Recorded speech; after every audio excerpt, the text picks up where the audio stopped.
Hi guys! Ayan guys, ang ganda ng aking mga repolyo. Ayan, nakabuhay ako ng repolyo guys for the first time.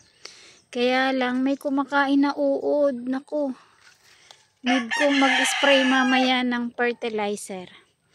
Ay ano pala, yung pesticide. Yan. Tapos lalagyan ko rin siya ng fertilizer para tumaba pa siya. Ayan guys, oh. First time ko nagtanim ng repolyo guys. Ayan, nakabuhay ako. Ayun pa yung iba. Lalagyan ko to ng lupa. Ayun.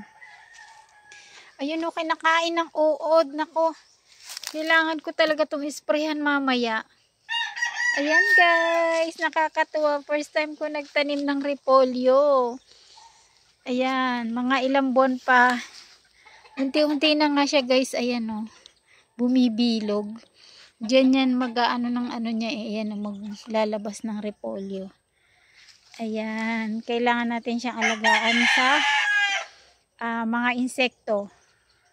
Pwede rin magnanaw-naw na lang ako ng sabon. Yun ang ipapang spray ko sa kanya lagi para hindi naman mapuno ng gamot yan, para pag ginulay natin ay wala siyang masyadong mga gamot na para sa pesticide. Ayan guys, ang ganda ng aking repolyo.